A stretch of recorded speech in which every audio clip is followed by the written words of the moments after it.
नमस्कार दोस्तों, आपका बहुत बहुत स्वागत है एक कदम अध्यात्म की ओर में। गरुड़ पुराण का यह 5वां भाग है। पिछली 4 वीडियो यदि आप देखना चाहते हैं तो उनके लिंक डिस्क्रिप्शन में मिल जाएंगे। पक्षीराज गरुड़ भगवान विष्णु से पूछते हैं, हे प्रभु, पाप करने के बाद या जिस मनुष्य से पाप हो गया हो वह किस प्रकार से अपने पापों का प्रायश्चित कर सकता है और अपने परलोक को सुधार सकता है। तब भगवान विष्णु कहते हैं, हे गरुड़, मनुष्य अपने पापों का प्रायश्चित कई तरीकों से कर सकता है। जो पुण्य आत्मा वाले व्यक्ति होते हैं, वृद्धावस्था के समय जब उसे अपनी सांसों की आवाज सुनाई नहीं पड़ती, तब उसे जानना चाहिए कि उसका अंतिम समय आने वाला है और वह आलस को छोड़कर जाने अनजाने में किए गए पापों के विनाश के लिए प्रायश्चित करना चाहिए। स्नान करके शालिग्राम स्वरूप भगवान विष्णु की पूजा करें। गंध, पुष्प, कुमकुम, तुलसी, धूप, दीप, मोदक आदि नैवेद्य को समर्पित करें। भगवान की अर्चना करें, ब्राह्मणों को दक्षिणा दें और भोजन कराएं। भगवान के मंत्रों का जप करें। भगवान विष्णु और शिव के नाम का स्मरण करें। भगवान का नाम कानों से सुनाई पड़ने पर मनुष्य के पाप नष्ट होते हैं। वृद्धावस्था में रोगी के पास आकर उसके परिवारजनों को शोक नहीं करना चाहिए, बल्कि मेरे पवित्र नाम का बार बार स्मरण करना चाहिए। व्यक्ति को मत्स्य, कूर्म, वाराह, वामन, परशुराम, राम, कृष्ण, बुद्ध और कल्कि इन 10 नाम का सदा स्मरण और कीर्तन करना चाहिए। जो व्यक्ति रोगी के पास इन नाम का कीर्तन करते हैं, वही उसके सच्चे परिवारजन और मित्र कहे गए हैं। कृष्ण का नाम जिसकी वाणी से निकलता है, उसके करोड़ों पाप उसी समय भस्म हो जाते हैं। यदि किसी का मन दूषित है, उसने बहुत पाप किए हैं, उसे भी भगवान के नाम का स्मरण करना चाहिए, जिससे उसके पाप नष्ट हो जाते हैं। हे गरुड़, पापों को पूरी तरह से नष्ट करने की जितनी शक्ति भगवान के नाम में है, मनुष्य उतना पाप कभी कर भी नहीं पाता। यमदेव भी अपने दूतों से यही कहते हैं कि हे दूत, हमारे पास नास्तिक लोगों को लाया करो। भगवान के नाम का स्मरण करने वाले मनुष्यों को मेरे पास मत लाया करो, क्योंकि मैं स्वयं अच्युतम, केशव, राम, नारायण, कृष्ण, दामोदर, वासुदेव, हरि, श्रीधर, माधव, गोपिका वल्लभ, जानकी नायक, रामचंद्र का भजन करता हूँ। जो व्यक्ति हे कमल नयन, हे वासुदेव, हे विष्णु, हे धरणीधर, हे शंख चक्र पाणी, आप मेरे शरण दाता हो, ऐसा कहते हैं, उन व्यक्तियों को तुम दूर से ही छोड़ देना। और जो भगवान का भजन नहीं करते, उनका नाम नहीं लेते और हमेशा भोग विलास में डूबे रहते हैं और नित्य पाप करते रहते हैं, ऐसे पुरुषों को ही मेरे पास लाया करो। जिनकी जीभ कभी भगवान के गुण और नाम का कीर्तन नहीं करती, उनका मन भगवान के चरणों में नहीं रहता, सिर्फ एक बार भी भगवान को प्रणाम करने के लिए उनका सिर नहीं झुकता, ऐसे दुष्ट पुरुषों को मेरे पास ले आया करो। हे गरुड़, जगत में मंगल स्वरूप भगवान विष्णु का कीर्तन महान पापों के प्रायश्चित के लिए उत्तम है। भगवान कृष्ण के नाम के स्मरण से पाप नष्ट हो जाते हैं। वह जीव नरक को देखते भी नहीं है और कभी सपने में भी यम और यम के दूतों को नहीं देखते। जो व्यक्ति भगवान श्री कृष्ण के नाम को जपते हैं, गाय ब्राह्मणों को दान में देते हैं, उन्हें बैतरणी नदी में नहीं गिरना पड़ता।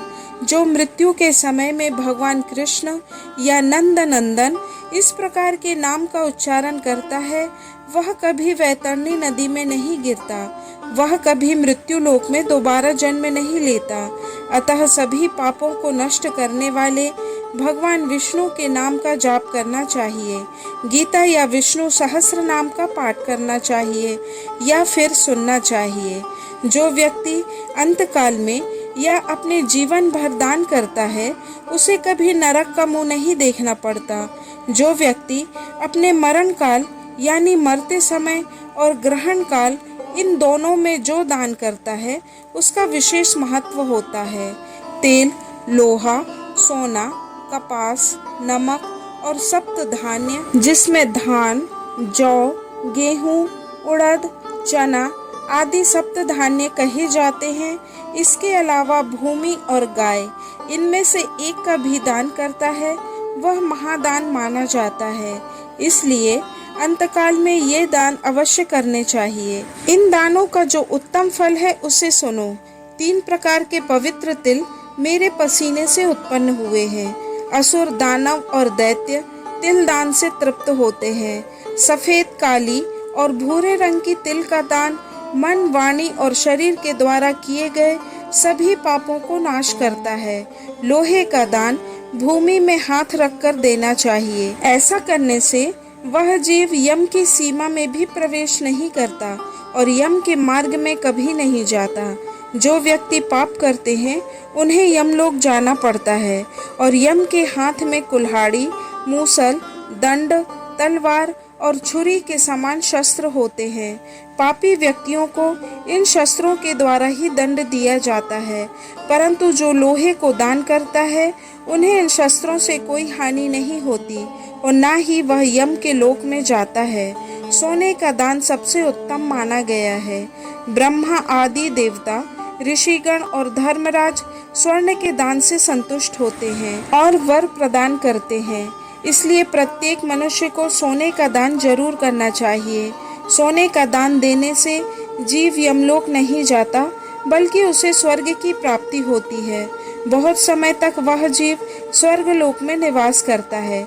इसके बाद पृथ्वी लोक में रूपवान, धार्मिक और पराक्रमी राजा बनता है।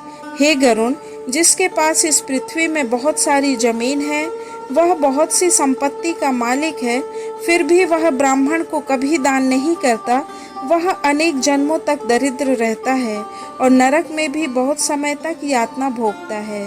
कोई व्यक्ति अपने बाल्यकाल में, अपनी कुमार अवस्था में, अपनी युवावस्था में और अपनी वृद्धावस्था में शरीर, मन और वाणी से बहुत से पाप कर्म करता है। यदि वह किसी ज्ञानी या सदाचार से युक्त ब्राह्मण को समस्त दान सामग्री के साथ दूध देने वाली गाय का यदि एक बार भी दान कर देता है तो उसके सभी पाप नष्ट हो जाते हैं। दान में दी गई वह गाय अंतकाल में उसके सभी पापों का उद्धार कर देती है। पृथ्वी पर मनुष्यों के द्वारा जो जो भी दान दिया जाता है, यमलोक के मार्ग में वे सभी आगे आगे उपस्थित होते हैं। महान पुण्य के प्रभाव से मनुष्य जन्म प्राप्त होता है। उस मनुष्य योनि को प्राप्त कर जो व्यक्ति धर्म के अनुसार आचरण करता है वह परम गति को प्राप्त करता है। धर्म को ना जानने के कारण व्यक्ति दुख पूर्वक इस संसार में जन्म लेता है और मरता है। केवल धर्म के कारण ही मनुष्य जीवन की सफलता है।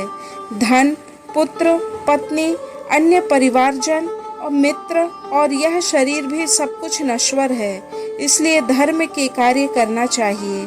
मनुष्य जब तक जीवित रहता है तब तक बंधु बांधव, पिता आदि का संबंध रहता है।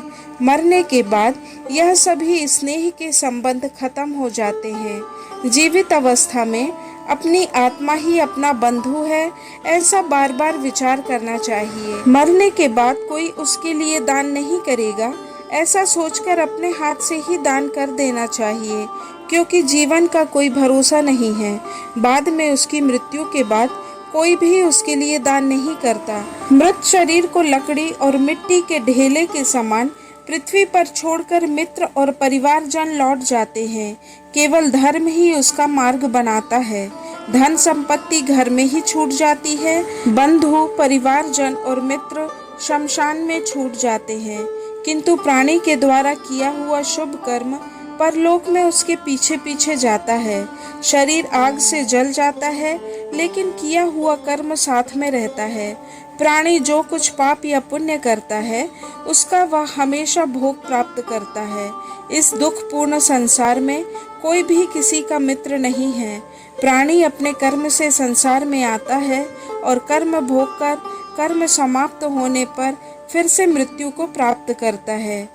पिछले जन्म में किए हुए दान के कारण ही इस जन्म में बहुत सारा धन प्राप्त हुआ है। ऐसा सोचकर धर्म के लिए दान देना चाहिए। धर्म से ही अर्थ की प्राप्ति होती है और धर्म से ही मोक्ष भी प्राप्त होता है। धर्म श्रद्धा से ही धारण किया जाता है। धन से धर्म को धारण नहीं किया जा सकता। इसीलिए ऋषि मुनि भी भगवान के चरणों में श्रद्धा रखते हैं और अंत में स्वर्ग को प्राप्त करते हैं। हे गरुण, यदि कोई व्यक्ति लालच के कारण अपने अंतकाल में दान नहीं देता, वह कंजूस पापी मरने के बाद दुख प्राप्त करता है। दोस्तों, आशा है आपको वीडियो पसंद आई होगी, तो कृपया इस वीडियो को लाइक, शेयर और सब्सक्राइब जरूर करें। धन्यवाद। जय श्री राम।